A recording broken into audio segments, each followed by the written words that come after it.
नमस्कार दोस्तों, study with नवीन चौधरी के यूट्यूब चैनल में आप लोगों का स्वागत है। और आज हम एक टॉपिक शुरू कर रहे हैं गति फिजिक्स से, क्योंकि फिजिक्स में हम थोड़ा सा पहले शुरू कर चुके हैं और आज हम पहला टॉपिक शुरू कर रहे हैं गति। तो गति के बारे में जानेंगे। पहले जानेंगे गति होती क्या है और कितने तरह की होती है। उसके बाद हम जानेंगे न्यूटन के गति विषयक तीनों नियम, ये पढ़ेंगे हम आज की क्लास में। ठीक है, तो हम शुरू करते हैं गति के बारे में।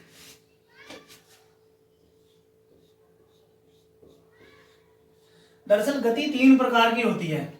एक तो रेखीय गति, पहले नंबर पर होती है रेखीय गति, जो कि एक सरल रेखा में हो।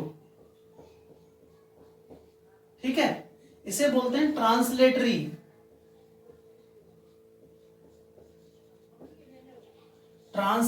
मोशन। इंग्लिश में मोशन बोलते हैं इसको, गति को। ठीक है, दूसरी होती है घूर्णन गति, इसको बोलते हैं रोटेटरी, RO, रोटेटरी मोशन।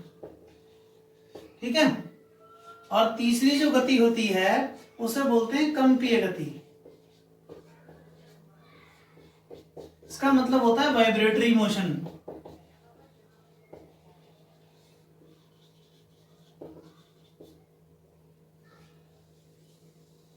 ठीक है, अब गति क्या होता है? किसी भी ऑब्जेक्ट या वस्तु के स्थिति परिवर्तन की दर उसकी गति कहलाती है।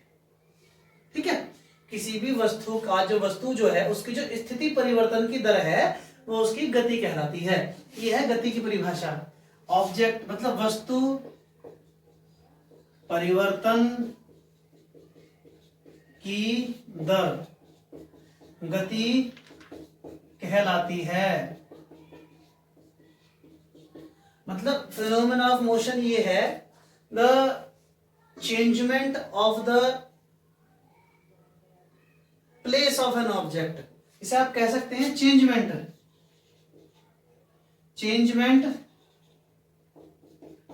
In the place of an object called as motion। ठीक है, तो ये इसका फिनोमेना है कि changement of the place of an object is called as motion. किसी भी वस्तु की स्थिति परिवर्तन या किसी भी ऑब्जेक्ट या किसी भी इंसान की या किसी भी कोई भी चीज की अगर वो लगातार अपनी स्थिति में परिवर्तन कर रही है तो वो उसकी गति कहलाएगी। तो ये तीन प्रकार की गतियां होती हैं और गति की परिभाषा मैं आपको बता चुका हूं। गति की परिभाषा क्या है, आप लिख लीजिए कि किसी भी वस्तु द्वारा उसकी स्थिति परिवर्तन की दर उसकी गति कहलाती है। ठीक है, स्टैंडर्ड वर्ड्स हो गए अब ये, आप इन्हें लिख सकते हो। आप कहो तो मैं इसे दोबारा लिख देता हूं एक बार कि किसी वस्तु द्वारा उसके स्थान परिवर्तन की दर गति कहलाती है। द चेंजमेंट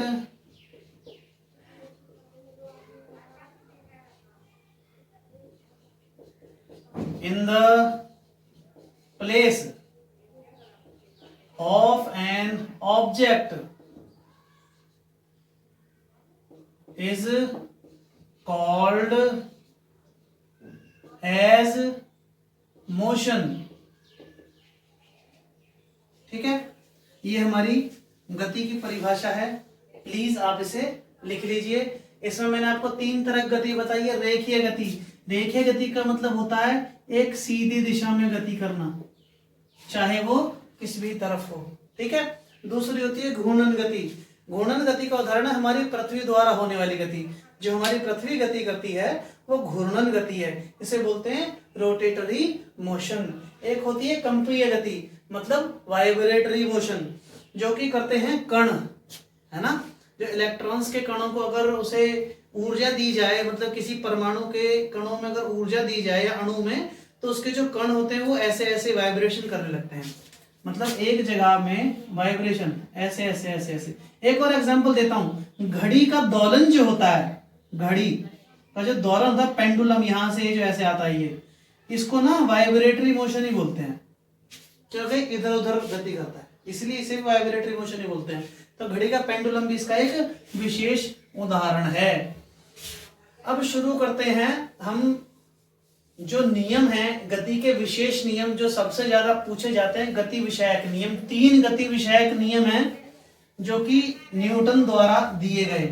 तो सर्वप्रथम जो नियम दिया गया वो न्यूटन द्वारा दिया गया, लेकिन गैलीलियो भी थे उसमें शामिल। गैलीलियो ने भी इसके बारे में उसे कहा था। तो गैलीलियो द्वारा जड़त्व का नियम या न्यूटन द्वारा दिया गया जड़त्व का नियम एक ही बात है।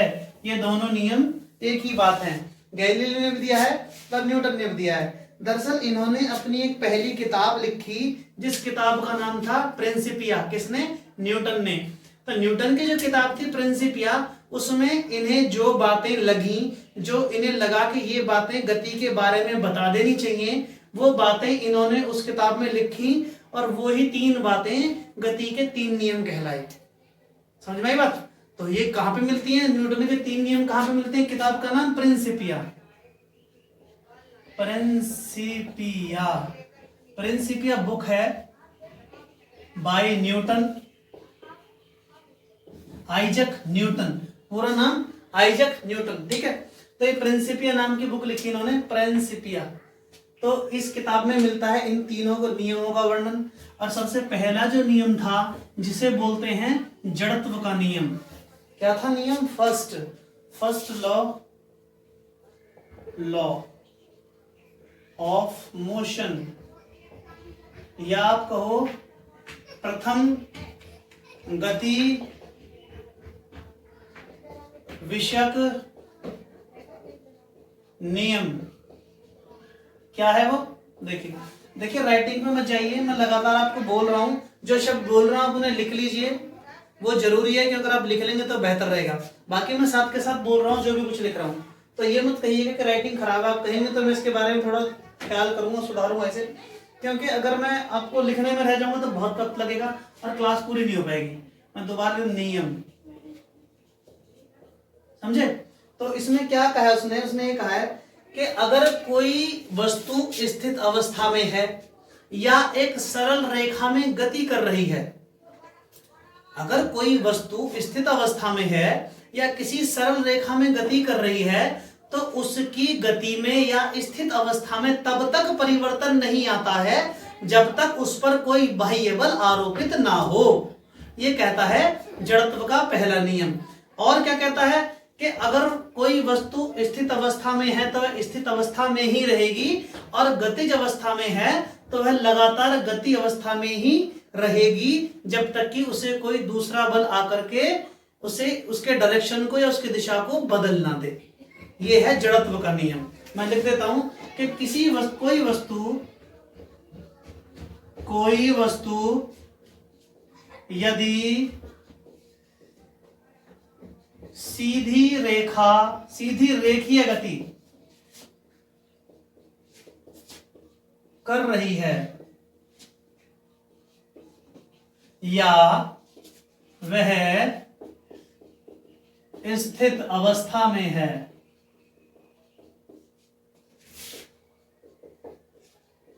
तो वह तब तक उसी अवस्था में बनी रहेगी जब तक कि उस पर कोई बाह्य बल आरोपित ना हो। यही जड़त्व का नियम है। ठीक है, यही जड़त्व का नियम। इसका एग्जांपल बताता हूं। दैनिक जीवन में अगर हम किसी कार में या बस में बैठे हों आराम से और हमें पता नहीं है और अचानक कार या बस चल दे, तो ऐसा होता है कि हमारे जो शरीर का नीचे वाला हिस्सा जो उसकी कुर्सी पे बैठा हुआ है वो गतिमान हो जाता है, लेकिन जो ऊपर वाला हिस्सा है वो गतिमान नहीं हो पाता है, जिस कारण से हमें धक्का लगता है और हमारा ऊपर वाला हिस्सा पीछे की ओर चला जाता है।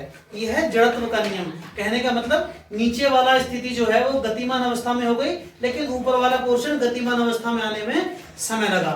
दूसरा क्या है, पहला नियम हो गया, पहला उदाहरण हो गया। दूसरा उदाहरण सुनिए।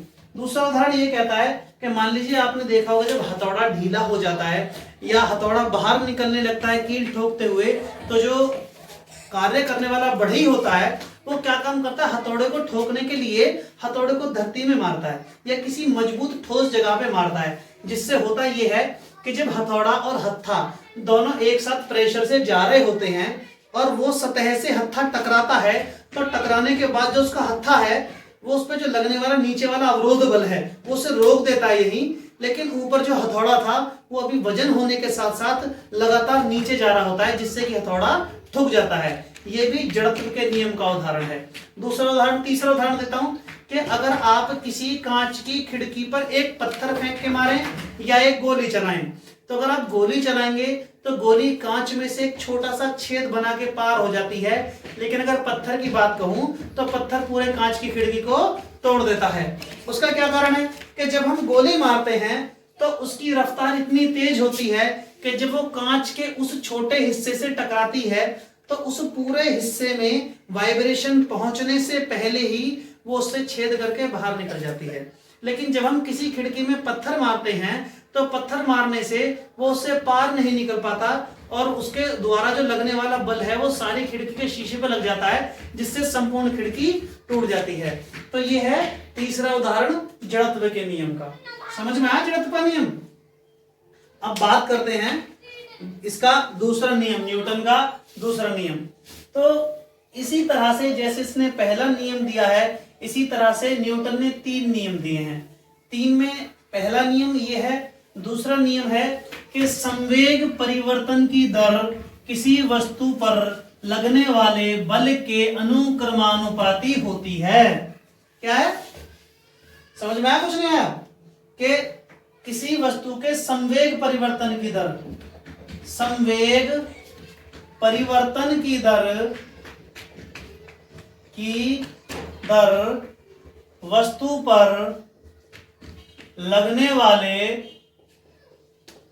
बल के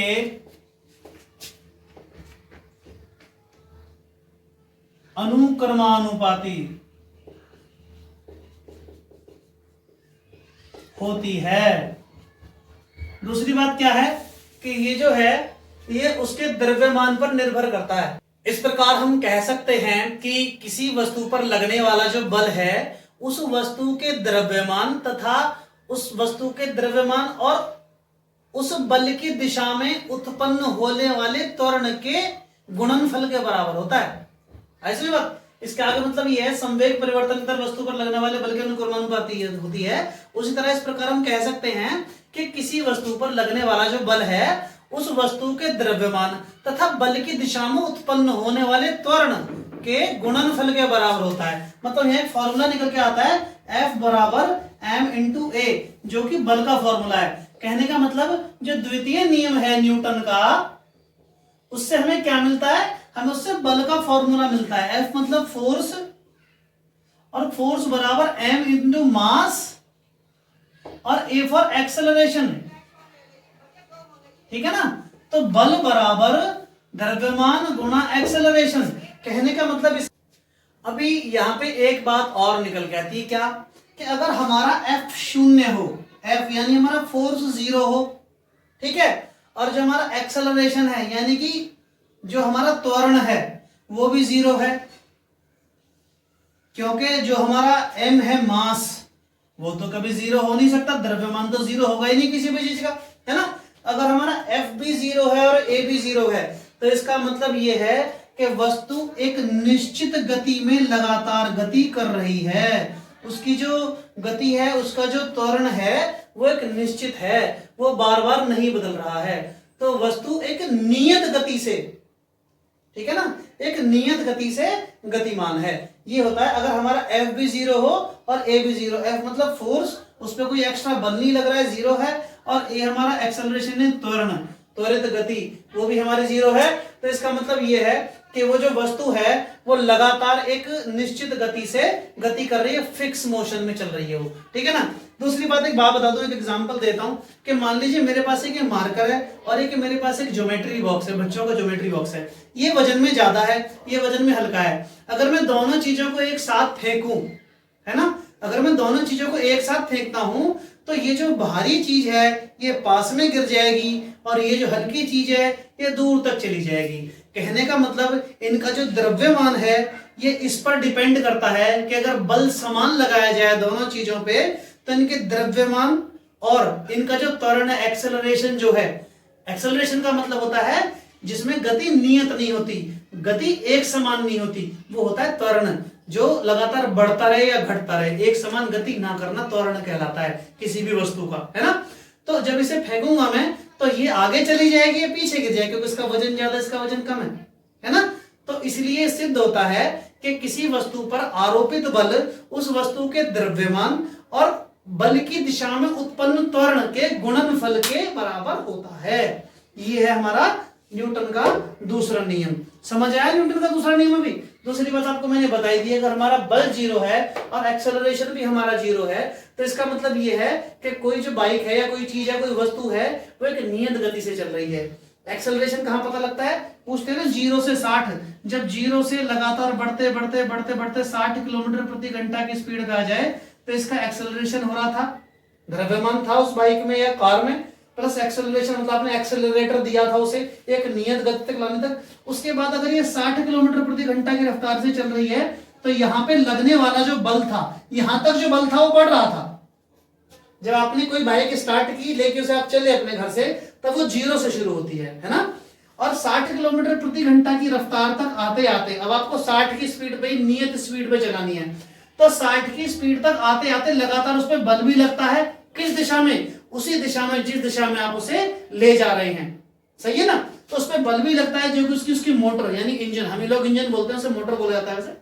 तो वो उस पर जो बल लगा रही होती है वो उसी दिशा में लगा रही होती है जिस दिशा में उसे ले जा रहे होते हैं। और त्वरण उसकी गति में यानी 0 से 60 तक जो परिवर्तन हो रहा है लगातार, वो त्वरण है उसका।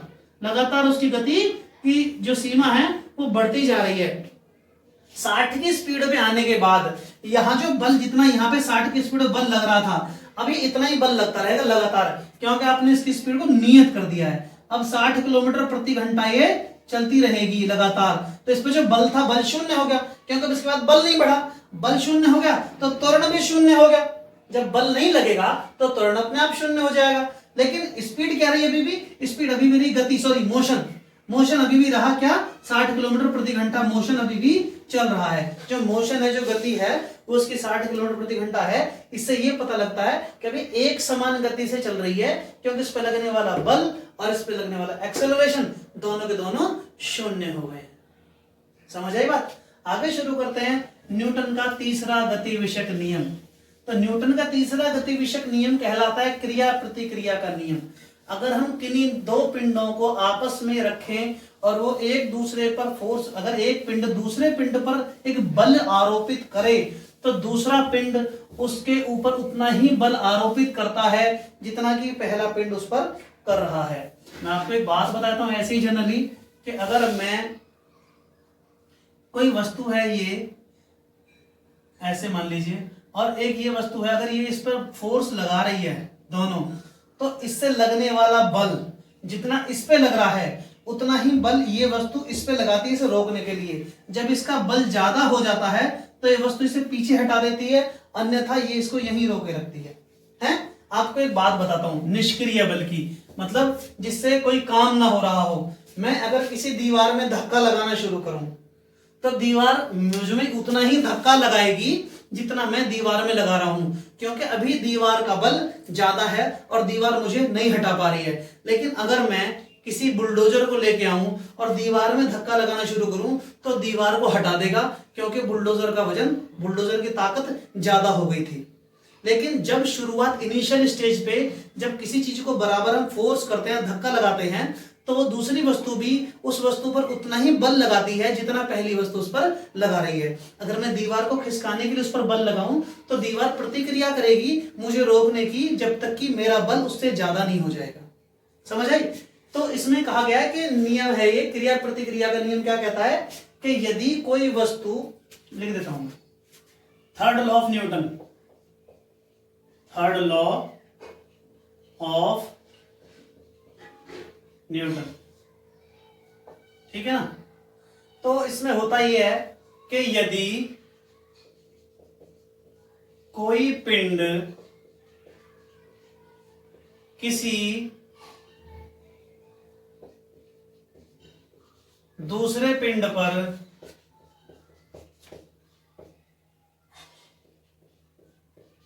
बल आरोपित करे तब वह दूसरा पिंड पहले पिंड के विपरीत दिशा में उतना ही बल लगाता है जितना कि पहला पिंड दूसरे पर। इसे ही न्यूटन का तीसरा गति विषयक नियम कहते हैं, या कह लीजिए क्रिया प्रतिक्रिया का नियम। यदि हम कोई क्रिया करते हैं तो उसकी प्रतिक्रिया भी उतनी ही होती है जितनी हम क्रिया करते हैं। एग्जाम्पल के तौर पे यदि हम किसी बंदूक से गोली चलाएं तो हमें गोली चलाने पर एक झटका पीछे की ओर लगता है, वह झटका क्रिया प्रतिक्रिया नियम के अंतर्गत आता है। अगर आप कहीं गोली चलाते हो तो जितनी फोर्स से गोली आगे निकल के जाती है उतनी फोर्स का झटका वो पीछे की ओर मारती है, ठीक है। तो एक क्रिया प्रतिक्रिया का नंबर है। दूसरा नियम यह है कि एक घोड़ा, गाड़ी में जुड़ा घोड़ा जब किसी गाड़ी को लेकर के चलता है तो वह अपने पैरों से पृथ्वी पर बल लगाता है जिससे कि वह पृथ्वी से उस गाड़ी जो जड़त्व थी स्थिति में उसे मूव कर पाता है ना। तो क्रिया की प्रतिक्रिया, उसने पैर लगाया, बल लगाया धरती पे और क्या चली, गाड़ी चल पड़ी। ये भी एक क्रिया प्रतिक्रिया का नियम है, ठीक है, समझ आया। तो ये थे 3 नियम न्यूटन के जो कि बहुत मुख्य और महत्वपूर्ण है। 3 नियम पूछ जाते हैं। पहला नियम है जड़त्व का नियम, दूसरा नियम है कि किसी वस्तु पर आरोपित बल उसी की दिशा में लगने वाले बल के द्रव्यमान और त्वरण के गुणनफल के बराबर होता है। तीसरा नियम हमारा है क्रिया प्रतिक्रिया का नियम। ये 3 नियम बहुत इंपॉर्टेंट है, पूछे जाते हैं अक्सर एग्जाम्स में, इसलिए मैंने इनको विस्तृत तौर पे बताया है, ठीक है। तो आज का मेरा वीडियो यहीं पे समाप्त होता है फिजिक्स का रिलेटेड। आगे एक नया टॉपिक लेके आएंगे इसके बाद जो भी आएगा। और मेरा वीडियो लाइक कीजिए, सब्सक्राइब कीजिए चैनल सर। आपका ये वीडियो देखने के लिए बहुत बहुत धन्यवाद।